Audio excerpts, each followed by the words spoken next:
La dernière fois, on avait regardé là, le verset 19 aussi.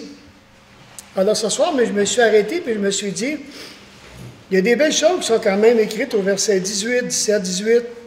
Et si vous invoquez comme Père celui qui, sans considération de personne, juge selon son œuvre, conduisez-vous avec crainte pendant le temps de votre séjour sur terre. Il dit, vous savez, en effet, que ce n'est point par des choses périssables, argent ou or, que vous avez été rachetés de la vaine manière de vivre, hérités de vos pères. Et ce soir, je me suis dit, on va faire comme un genre de petit, un petit peu des mélanges des deux. Hein? On va aller voir qu'est-ce qui se passait dans notre vie avant d'accepter Jésus-Christ. Comment est-ce que maintenant, aujourd'hui, qu'on va accepter puis apprécier encore davantage le verset 19, quand il dit « Mais par le sang précieux de Christ, comme d'un agneau sans défaut et sans tache, il a été désigné d'avance avant la fondation du monde et manifesté à la fin des temps à cause de vous. » Alors, quand j'ai regardé l'étude, je me suis posé une question à savoir, est-ce que vous êtes satisfait de votre manière de vivre ici-bas sur terre? Est-ce que vraiment que vous êtes satisfait de votre manière de vivre? Ou bien ça pourrait être mieux? Ou ça pourrait être pire? Peut-être, je ne sais pas. Alors moi, je me suis posé cette question-là, puis ça m'interpelle encore. Suis-je satisfait de ma manière de vivre ici-bas sur terre? Pourtant, l'Écriture nous confirme, l'Écriture nous atteste que tous les croyants, sans exception, étaient autrefois dans l'esclavage du péché. On était là. On était sous la colère de Dieu. Ça faisait juste du bien d'y repasser ces versets-là. Ça a pris la rédemption de Jésus-Christ pour me sortir complètement du gouffre dans lequel j'étais personnellement. Pensez à ça. Avant ça, on était sous l'esclavage du péché, on était sous la colère de Dieu. Aujourd'hui, on n'est plus dans cette position-là. Alors, je commencerai dans Romains 6. Dans Romains 6, c'est le verset 6.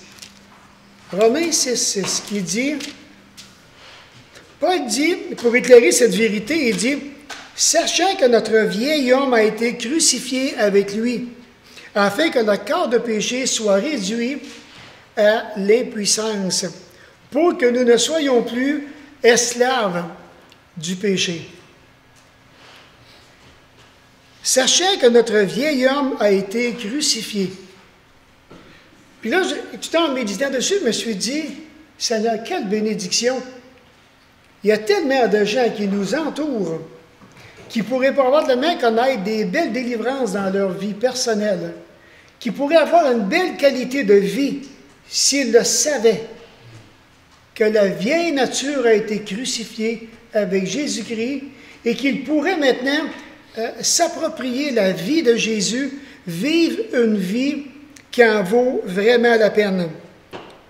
Alors, quand je regardais ce passage, je me suis dit, mon ami, que c'est donc puissant. Il dit, afin que le corps de péché, donc cette vieille nature, ce vieil homme, ce corps de péché, soit réduit à l'impuissance. Et j'aime ça, ce que Paul dit, c'est pour nous faire réaliser comment est-ce qu'il y avait de la puissance dans cette vieille nature-là. Beaucoup, beaucoup, beaucoup de puissance pour que nous soyons plus esclaves du péché. Et quand je regarde ça, je me disais personnellement, voyons, est-ce que j'ai été esclave du péché tant que ça? Si je dis non, je suis un menteur bipoyé qu'à peu près. J'ai été esclave du péché. J'ai pratiqué le péché. Puis je l'ai aimé. Puis, je me pensais correct. De temps en temps, j'allais à la confesse pour soulager la conscience. Est-ce que j'étais vraiment satisfait? Il y avait quelque chose encore dans ma conscience qui me disait que c'était pas assez. C'était pas assez. Et de voir le verset 5 qui dit, « En effet, si nous sommes devenus une même plante avec lui par la conformité à sa mort, nous serons aussi par la conformité à sa résurrection. » C'est vraiment intéressant. Tout comme Jésus-Christ a été ressuscité, il va nous ressusciter, nous aussi, lorsque le temps sera venu. Puis dans les versets 17 et 18 du même chapitre, Paul dit, « Mais grâce à Dieu, enfin, après avoir été esclaves du péché, vous avez obéi de cœur à la règle de doctrine qui vous a été transmise. » Et ça devient vraiment intéressant parce que je me suis dit, après avoir été esclaves du péché, on était des captifs du péché. On a été pris en otage par le péché. On ne savait pas. On se pensait correct. On était certain pourtant. Et de voir, comme il dit, vous avez obéi à la règle de cœur de la doctrine qui vous a été transmise.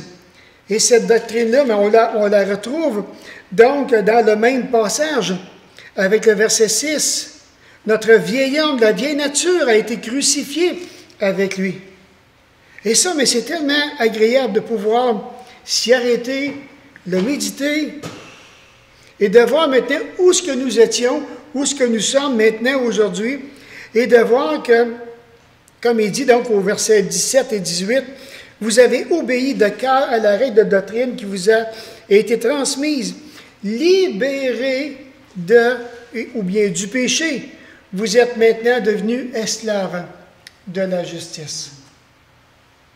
C'est complètement différent. On est passé d'un royaume à un autre, d'une injustice à une justice. C'est vraiment, vraiment merveilleux.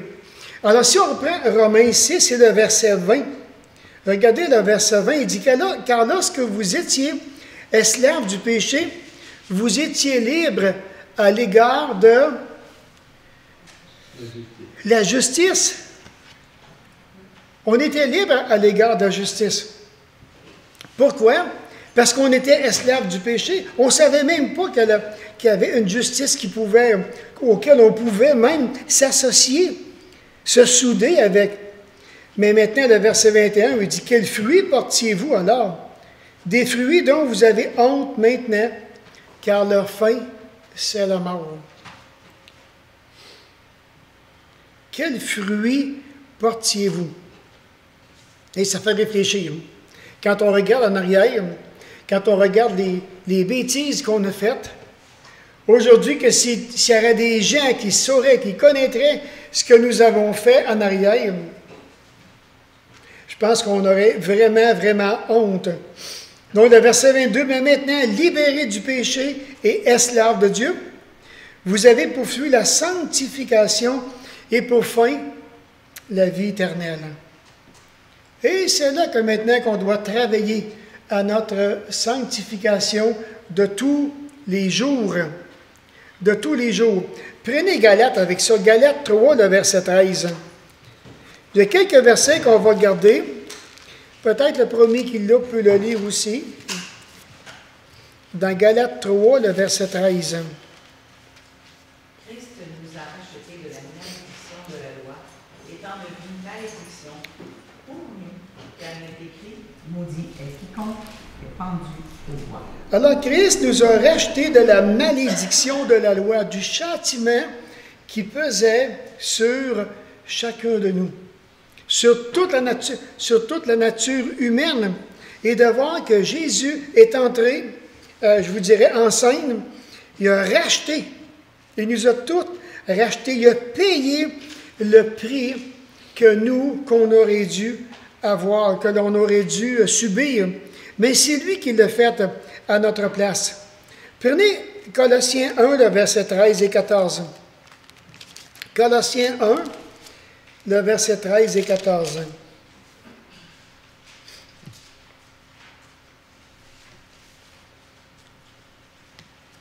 Il dit, « Il nous a délivrés du pouvoir des ténèbres et nous a transportés dans le royaume de son Fils bien-aimé, en qui nous avons la rédemption, en qui nous avons le pardon des péchés. C'est extraordinaire. C'est des passages qui sont tellement riches, qui sont tellement encourageants pour ceux et celles qui ont passé par la nouvelle naissance. La nouvelle naissance en Jésus. Ceux qui sont nés de nouveau. C'est rempli d'encouragement. Comme il dit au verset 13, hein, délivrés du pouvoir des ténèbres. Donc, les ténèbres ont un pouvoir qu'ils exercent. Et de voir, à cause de tout ça, maintenant, à cause de Jésus-Christ, il nous a complètement délivrés de tout ça. Alors, à la lumière maintenant de ces quelques versets, puis il y en a encore d'autres auxquels je pense dans Tite 2, le verset 14, chapitre 3, verset 5, Hébreux 9 et le verset 15 aussi. Donc, à la lumière de ces vérités qui sont quand même vraiment remarquables, Pierre nous présente maintenant 4 traits qui sont communs à tous les hommes. Et c'est ça qu'on va regarder ce soir, 4 traits qui sont communs à tous les hommes. Alors, une des premières caractéristiques qu'on voit, c'est commune à tous les hommes, à tous les pécheurs non rachetés, on s'entend, OK? Et qui est en étroite liaison, c'est la convoitise que vous aviez autrefois. Les convoitises qu'on avait autrefois. Si on revient dans l'Épître de Pierre, dans l'Épître de Pierre, chapitre 4, 1 Pierre 4 et le verset 2 et 3. 2 et 3, il dit, afin de vivre, non plus selon les désirs ou bien les convoitises humaines, mais selon la volonté de Dieu, pendant le temps qu'il lui reste à vivre dans la chair. C'est suffisant, en effet, d'avoir dans le passé accompli la volonté des païens en marchant dans le dérèglement, les convoitises, l'ivrognerie, les orgies, les beuveries, l'idolâtrie criminelle. Alors, Pierre est en train d'énumérer ici différentes choses auxquelles l'homme est appelé, ou bien l'homme maintenant se laisser aller, je dirais, sa façon de vivre, sa façon maintenant de, je dirais, d'embraser les désirs humains. Et de voir maintenant, comme il dit, hein, c'en est assez, c'est assez, arrêté, c'est suffisant. Au verset 3, en effet, d'avoir dans le passé. Puis on est conscient qu'on a accompli tellement de choses dans le passé avant de venir à Jésus-Christ. On a accompli tellement de choses. On a tombé dans le dérèglement. On a tombé dans de la convoitise, nous autres aussi. On n'est pas différents des autres. Que ce soit convoitise charnelle, convoitise sexuelle, toutes les convoitises, on a tombé dedans, à pleine face. Je me rappelle, à un moment donné, il y avait un chrétien qui, ça, je l'avais trouvé vraiment spécial, là, mais j'étais ignorant, j'étais jeune chrétien, ça faisait pas longtemps que j'étais sauvé. Puis on parlait justement de ça, des convoitises, puis il s'en vient me dire que c'est normal, il dit que tu puisses avoir des convoitises. Il dit, parce que si tu convoites, il dit, une autre femme, ça porte ton cœur, il dit, à aller vers la tienne, vers ta femme. Ah! Oui, pas de faire, j'ai resté là, je ne savais pas, je faisais peut-être un mois et demi, j'étais sauvé. Puis j'entends cette déclaration-là, je dis, bon, en tout cas, je l'ai gobé, aller jusque-là, ça n'a pas été plus loin, ça a été comme arrêté là, ça a été comme figé là, aller jusqu'au temps que je comprenne un peu plus la parole. Mais quand j'ai compris un peu plus la parole, ça n'a pas de bon sens. On ne peut pas accepter ça. Si je ne peux pas accepter ça, ben non, ça ne marche pas. Donc, on dit que les convoitises sont des passions compulsives. Nous parlons des pulsions habituellement pour le mal. Et c'est ce qu'on voit dans 1 Pierre 4 et le verset ici 2 et 3. Par exemple, dans Matthieu 5, 28, que si quelqu'un regarde une femme pour la convoiter, il a commis un adultère avec elle dans son cœur. Il est passé à l'action. Alors, quand on parle au niveau de la convoitise, Il y a aussi, on est dans un Pierre, je m'en vais en prendre un, là, regardez, Tite, par exemple, Tite 3:3. Il y a d'autres, j'ai d'autres références comme Éphésiens 4:22, Romains 1:24. Mais Tite 3:3, il dit, car nous aussi, nous étions autrefois insensés. Ben voyons donc. On apprend des belles choses de comment est-ce qu'on était avant. Hein? On était insensés, il dit, désobéissants. Ben voyons donc. On était égarés, asservis à toute espèce de désir et de passion, vivant dans la méchanceté et dans l'envie, odieux et nous haïssant les uns les autres. Alors quand tu regardes, quand tu jettes un coup d'œil, et tout ça, ça a le rapport avec les convoitises, tu dis, est-ce que j'avais besoin de recevoir le pardon de Jésus-Christ? J'en avais tellement de besoin. J'en avais vraiment besoin. Ça va me suivre en arrière, hein? Inquiétez-vous pas. Mais on dit aussi que dans la littérature contemporaine, et beaucoup dans des versions de la Bible, nous aident à comprendre le mot convoitise. Parce qu'on dit que les premiers chrétiens utilisaient le terme imagination, qui était utilisé pour comprendre la convoitise, le terme imagination. Et prenez par exemple dans Genèse 6 et le verset 5. Dans Genèse 6 et le verset 5 dans nos Bibles, comment est-ce que c'est dit? Quelqu'un aimerait le lire, Genèse 6 et le verset 5?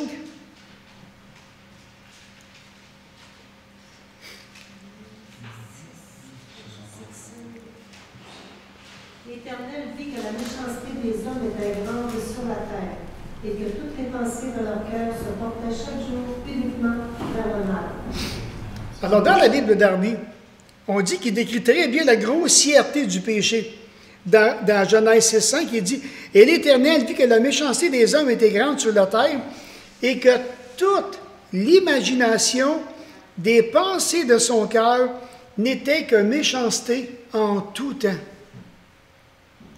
La façon dont la Bible d'Arby traduit Genèse, le verset 6, chapitre 6 et le verset 5, quand il parle de toute l'imagination des pensées de son cœur, n'était que méchanceté en tout temps.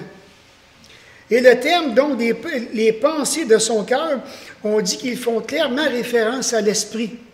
Ça touche directement l'esprit, qui veut dire que tout l'esprit est rempli de tout péché.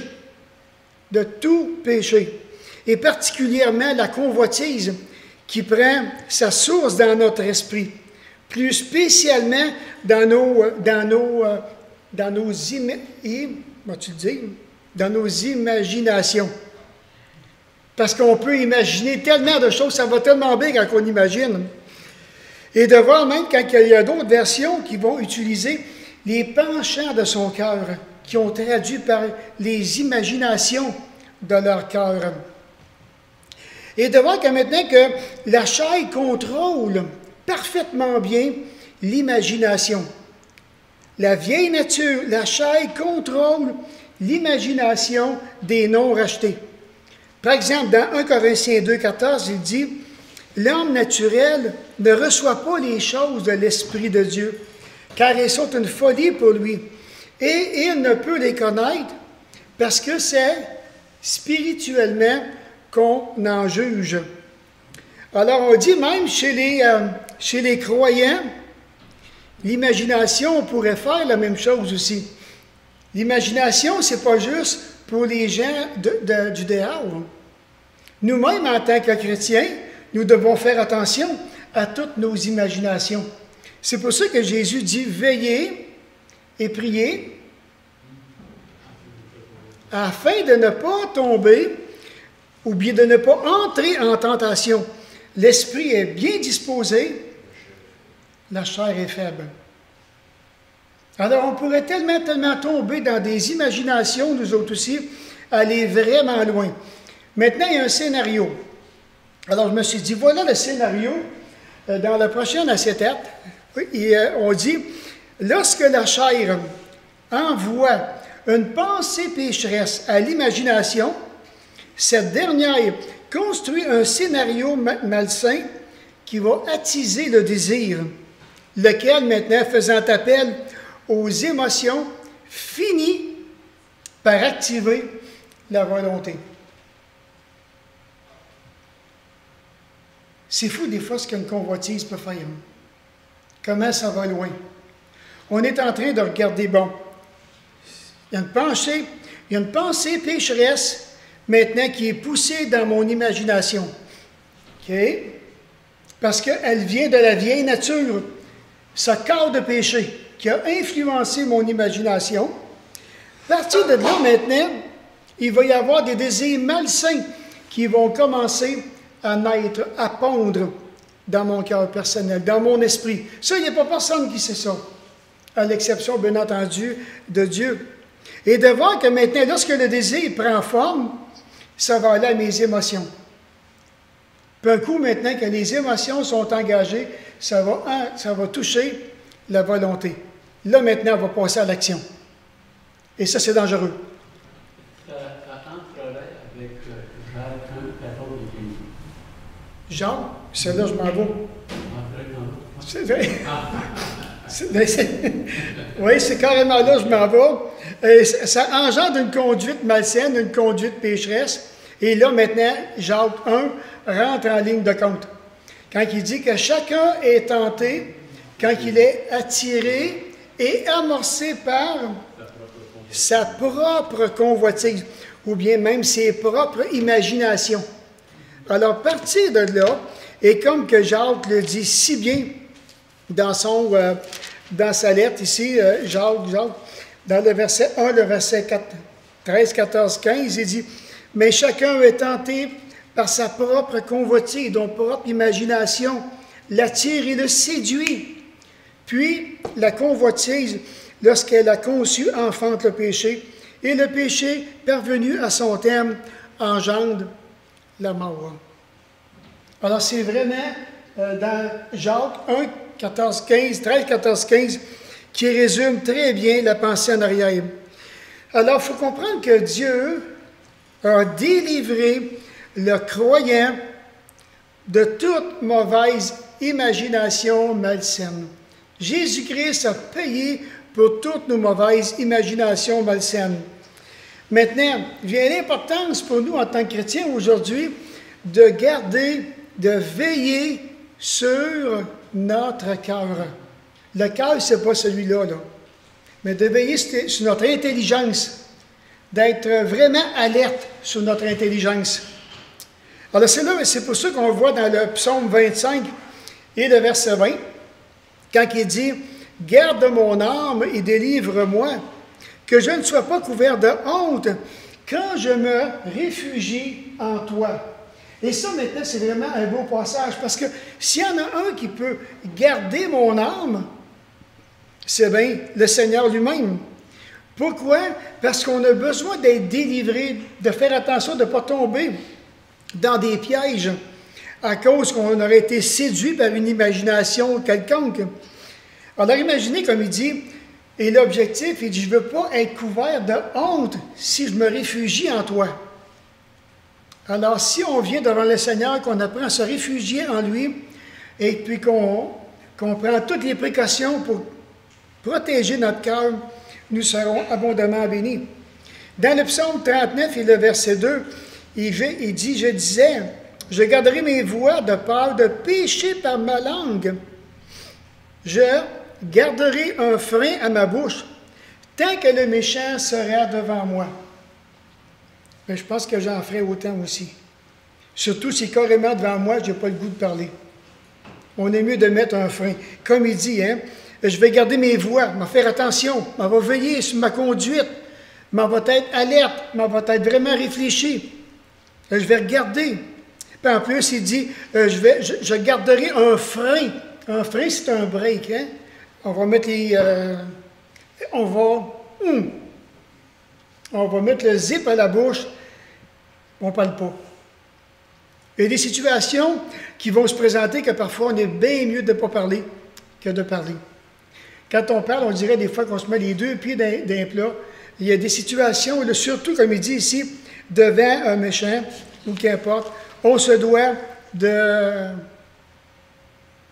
ne pas dire pas un mot.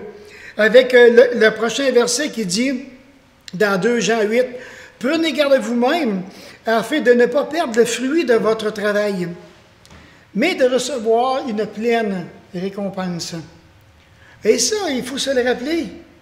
Ça me fait du bien de réfléchir dessus. On est en train de ramasser un trésor dans le ciel. Ça serait dommage qu'on arrêterait d'envoyer des matériaux dans le ciel. Ça serait dommage. Alors, comme il dit, mais de recevoir une pleine récompense. Alors, c'est pour ça qu'il dit, prends garde à toi-même. Prends garde à toi-même. Fais attention à toi-même. Ton pire ennemi, c'est toi-même. Alors, fais attention à toi-même. Et surtout, mais de veiller à ne rien perdre de tout ton fruit, du fruit de ton travail. Tellement que c'est important.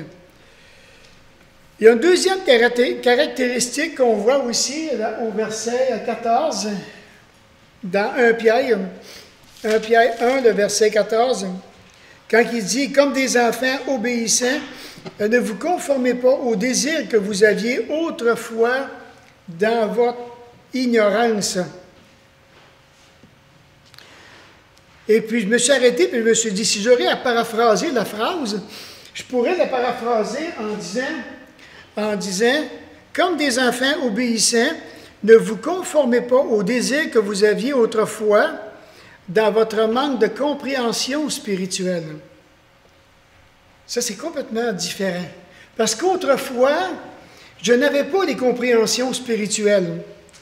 Alors, qu'est-ce qui est arrivé? Ce qui a donné comme résultat que je me suis facilement conformé aux désirs que j'avais autrefois. Tous ces désirs-là, autrefois, avant de venir à Jésus-Christ, je les ai modelés. J'en ai fait des modèles dans ma vie. Et là, maintenant, Pierre, il dit, comme des enfants obéissants. J'aime ça parce que ça revient souvent, cette expression. Et puis, quand on regarde des enfants, il y a tellement des enfants qu'on dirait que c'est dans leur nature, on s'entend, jusqu'à un certain âge, d'être obéissants. Il y a des enfants qu'on va leur demander n'importe quoi, ils vont le faire. 7 ans, 8 ans peut-être, 9 ans. Ça dépend tout bien de la façon dont les parents vont entourer les enfants, parce que rendu à un certain âge, les enfants n'obéissent plus du tout, ça on le sait. Mais Pierre est en train de dire, comme des enfants obéissants. De la même manière que vous voyez de l'obéissance chez les enfants, maintenant, vous-même, démontrez cette obéissance-là.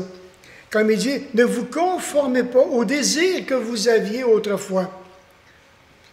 Puis c'est intéressant de voir quand on jase avec les chrétiens, il y en a plusieurs qui ne veulent plus revenir en arrière. Moi, le premier, je voudrais même plus revenir en arrière.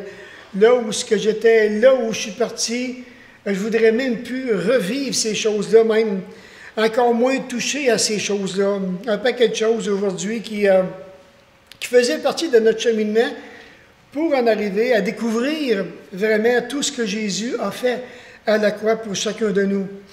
Et ici, maintenant, quand on parle de compréhension spirituelle, Jésus lui-même en a fait la preuve devant les chefs religieux. Bon, par exemple, si on prend l'Évangile de Jean, chapitre 8 et le verset 43-44. Dans Jean 8 et le verset 43-44, Jésus, maintenant, il pose une question. Il dit, « Pourquoi ne comprenez-vous pas mon langage? » C'est intéressant, vraiment une belle question. Pourquoi que vous ne comprenez pas mon langage? Puis j'aime parce que Jésus lui-même donne la réponse. Il dit, c'est parce que vous ne pouvez écouter la parole, ma parole. Vous avez pour père le diable. Et mon ami, je te dis que ça cogne. Et vous voulez accomplir les désirs de votre père. Il a été meurtrier dès le commencement et ne se tient pas dans la vérité, parce qu'il n'y a pas de vérité en lui. Et lorsqu'il profère le mensonge, il perd de son propre fond, car il est menteur et il est le père du mensonge. Et de voir que les Juifs qui étaient devant Jésus n'avaient pas ces compréhensions spirituelles-là du tout. Parce que Jésus s'est présenté comme étant le Fils de Dieu. Ils n'ont pas été capables de faire la bonne part des choses. Et de voir que Paul, même dans sa lettre aux Éphésiens, chapitre 4 et le verset 18, continue quand il dit « Ils ont l'intelligence obscurcie et ils sont étrangers à la vie de Dieu. » C'est intéressant. L'intelligence obscurcie, étranger à la vie de Dieu. J'ai dit, Seigneur, je te bénis de ce que je ne suis pas un étranger à ta vie, à la vie que tu m'as donnée. Comprenez-vous la bénédiction qu'on a aujourd'hui en tant que racheté de Dieu, de faire partie de cette vie-là qu'il nous a donnée. Après ça, il dit donc qu'ils sont étrangers à la vie de Dieu à cause de l'ignorance qui est en eux, à cause de l'endurcissement de leur cœur, à cause de l'ignorance. Donc, il n'y a pas de compréhension spirituelle, parce que pour eux autres, Dieu ne leur a pas donné ce privilège d'avoir des compréhensions spirituelles, que ce soit sur la parole, que ce soit sur le personnage de Jésus-Christ. C'est vraiment intéressant. Puis on voit aussi, donc, il y a des passages dans Éphésiens 2, le verset 1 à 3. On peut en prendre un dans Éphésiens 2 et le verset 1 à 3. C'est vraiment un beau rappel que Paul fait. Il dit, « Pour vous, vous étiez morts par vos fautes et par vos péchés. » Et pensons-y. On était morts par nos fautes, on était morts par nos péchés, desquels vous marchiez autrefois selon le cours de ce monde, parce qu'on était attachés au monde. Le monde était précieux à notre époque, avant, bien entendu, de connaître le Seigneur Jésus-Christ. Même, il dit, selon le prince de la puissance de l'air, cet esprit qui agit maintenant dans les fils de la rébellion. Nous tous aussi, nous étions de leur nombre. Nous nous conduisions autrefois, selon nos convoitises charnelles, nos exécutions des volontés de notre chair et de nos pensées, et nous étions par nature des enfants de colère comme les autres. C'est ce que nous étions autrefois. Tout comme les Philippiens, tout comme Paul qui est en train d'exprimer ici. Et de voir que ce monde-là, aujourd'hui, il y en a tellement qui veulent demeurer attachés à ce monde-là. Mais quand tu regardes le monde aujourd'hui, qu'est-ce qui offre le monde aujourd'hui? C'est vide. Ils vont aller chercher des pilules, la drogue, la boisson, le meurtre. Alors quand tu regardes ce qui se passe aujourd'hui dans notre monde en 2015, là, c'est que c'est épeurant de vivre dans notre monde aujourd'hui. C'est épeurant. On sait, nous, qu'est-ce qui s'en vient selon les Écritures. Mais comment va être le monde de demain encore? Tous ceux qui sont attachés au monde, ceux qui sont attachés à des gangs, ceux qui sont attachés à la pornographie, à la prostitution, au meurtre, au vol, au scandale, ceux qui sont attachés à la pédophilie. C'est notre monde d'aujourd'hui. On est là-dedans, ça, nous. Puis, imaginez les places que ça l'a brassé. J'écoutais une émission avec mon épouse au niveau des... Comme je vous disais, j'aime écouter les émissions policières. Puis je disais à mon épouse, on est béni de ce qu'on n'a pas connu, puis on ne veut pas connaître non plus dans notre famille quelqu'un qui se ferait tuer. Un de nos enfants qui se ferait tuer, vraiment, là, qui se ferait shooter, là. Pensez-y. On est béni parce qu'on n'a pas connu ça. Mais quand vous regardez dans les États-Unis, comment est-ce que ça brasse? Et ça va de plus en plus en augmentant. Alors oui, quand on regarde ces choses-là auxquelles nous-mêmes on était attachés à ce monde-là. Bien entendu, on se réjouissait avec les morts. C'est les morts spirituels. On était morts nous-mêmes spirituellement. On n'investissait absolument rien pour l'éternité. On pensait qu'on était correct. Les premières fois même qu'on a entendu l'Évangile, on a osé lever le nez dessus. On a osé envoyer des chrétiens aller se promener. Voyons, ça n'a pas de bon sens. On n'était pas capable d'entendre la parole, tout comme les Juifs du temps de Jésus.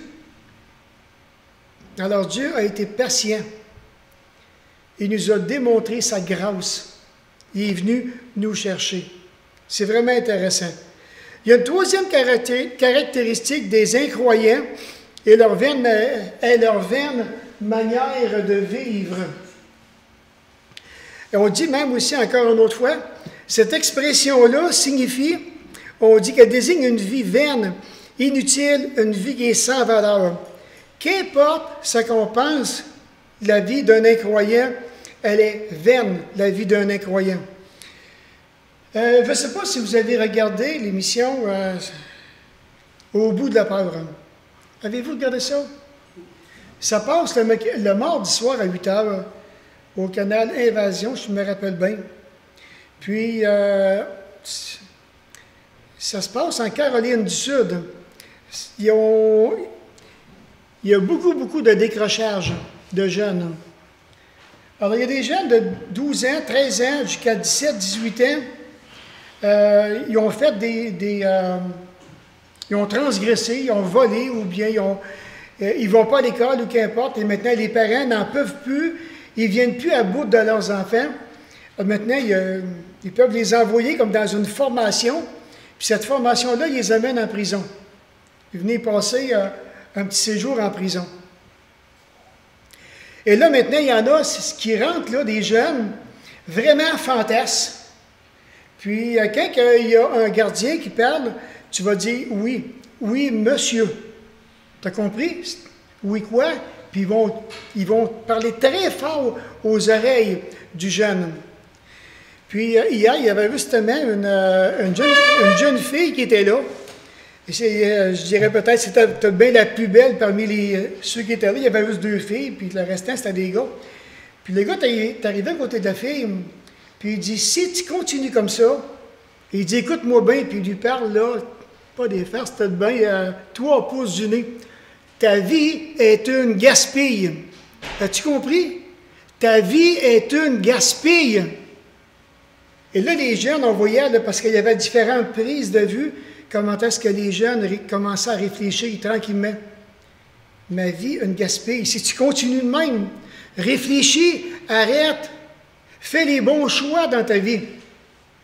Et finalement, on voit le déroulement, puis il se passe toutes sortes de choses dans 1 heure. Je ne vous le conterai pas tout. Si vous avez une occasion, écoutez-le. Je vous le dis, vous allez trouver ça là, vraiment, vraiment bien. À la fin de l'émission, ils vont remontrer les mêmes jeunes, peut-être 3 mois, 4 mois, 6 mois, 1 an par après, comment est-ce qu'il y en a qui se sont replombés. Ils se sont replombés parce qu'ils pensaient que la vie en prison, qu'elle pourrait être agréable. Mais quand ils ont vu qu'est-ce qui se passait, puis il y avait des gars, justement, qui étaient dans l'isolation, puis dans l'isolation, il était 23 heures de temps dans leur cellule, 1 heure par jour à sortir. Ça, c'est les caractères extrêmement bouillants, puissants, dans le but qu'ils puissent les briser. Puis je vous dis que ça fait réfléchir les témoignages des prisonniers qui sont là, que ça fait, il y en a un qui disait qu'il était condamné pour 999 ans, il avait 63 ans. Puis il y avait de quoi dire à ces jeunes-là. Alors quand on regarde maintenant la vaine manière de vivre, on pense que lorsqu'on est avec une petite gang, on a du fun, on a du plaisir, les gars sont hot, les filles sont hot, qu'importe, mais regardez qu'est-ce que ça fait. C'est des vies complètement gaspillées. C'est quelque chose, là, quand on y pense. C'est continu de même, c'est complètement des vies qui sont perdues. Et puis en plus, il n'y a rien qui se fait sur une perspective éternelle. Absolument rien. C'est pour ça que Jésus disait aussi, il dit, que servirait-il à un homme de gagner tout le monde s'il paye son âme. Et c'est ce que les gens veulent faire. Ils veulent gagner tout le monde, mais ils ne pensent plus à eux autres du tout. Ou que donnerait un homme en échange de son âme dans Marc 16 et le verset 26. Donc, le message est clair. Paul, il dit, « Vous ne devez plus marcher comme vous marchiez autrefois. » Alors, quand on regarde ces exemples de la parole, on a vraiment intérêt à s'encourager et dire, « C'est vrai, j'étais malheureux dans ce monde-là. J'étais sans Jésus-Christ dans ce monde-là. Sans espoir. J'investissais absolument rien pour l'éternité. Je pensais simplement qu'à moi. » Le quatrième et le dernier trait caractéristique à la condition, on dit, des perdus, tient à la tradition religieuse dénoncée comme une idée héritée des pères. Ce que Pierre nous dit dans 1 Pierre 1, le verset 18. Dans 1 Pierre 1, le verset 18, lorsqu'il dit, je vais relire le verset, « Vous savez en effet que ce n'est point par des choses périssables, or ou argent, que vous avez été rachetés de la vaine manière de vivre, hérités de vos pères. » On comprend que c'est un héritage auquel je pense que chacun de nous, quand on comprend de quel héritage il est question, on aurait pu s'en passer. On aurait pu se passer de cet héritage-là. On comprend que nos parents peuvent nous laisser un héritage monétaire, ça c'est une chose, mais un héritage au niveau d'hériter de la vieille nature, on est tous contents quand on met quelqu'un au monde, mais quand on réalise ce qui vient avec, cette vieille nature qui est attachée déjà à un petit bébé ou qu'importe. Alors oui, j'imagine. Et là, je revoyais dans cette phrase les pharisiens et leurs disciples, sont des défenseurs convaincus de la tradition. Les pharisiens, une tradition, on dit, qui était sans valeur. Et c'est là maintenant que le Seigneur Jésus, quand il a vu leur tradition, combien de fois que Jésus les a repris des pharisiens, à maintes reprises. Et ce que Jésus dit, c'est, en tout cas, il me passe des frissons quand il dit hypocrite. Il s'arrête, puis il me semble qu'il regarde, puis connaissant les pensées du cœur, hypocrite. Ouais. Ésaïe a bien prophétisé, il dit à votre sujet. Il dit, ce peuple-là m'honore des lèvres, mais il dit son cœur est éloigné de moi. C'est en vain qu'on m'honore en enseignant des préceptes qui ne sont que des commandements d'hommes. Alors, Ésaïe a dit la phrase exacte. Ce peuple m'honore des lèvres, mais le cœur n'est plus là. Le cœur n'est plus là. Puis vous savez quoi? Ça pourrait être la même chose pour nous aussi. On pourrait être dans des situations, dans des impasses spirituelles, dans notre cœur, ça ne va pas du tout. On pourrait dire des belles choses de la bouche, puis avoir le cœur très loin de Dieu. On n'est pas différent. Il faut vraiment, vraiment faire attention. Puis intéressant de voir, c'est que Paul dit dans Tite à propos de l'homme irrégénéré. Prenez Jérémie 2, le verset, juste l'autre avant celle-là. Dans Jérémie 2, le verset 22. Vous me direz comment est-ce que c'est écrit dans vos Bibles. Jérémie 2, 22.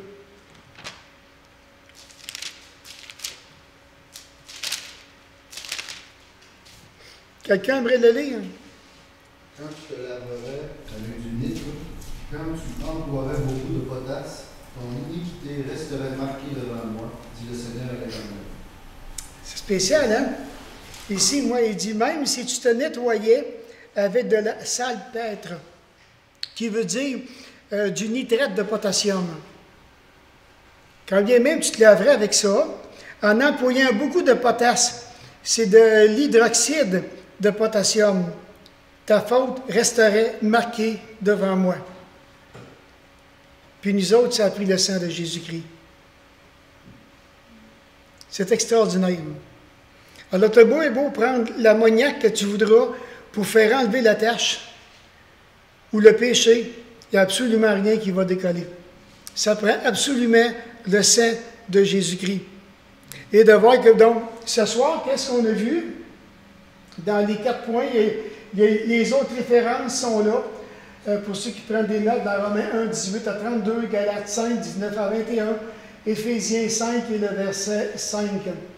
Alors, dans la dernière à cette étape, Gilles, c'est le temps de l'envoyer.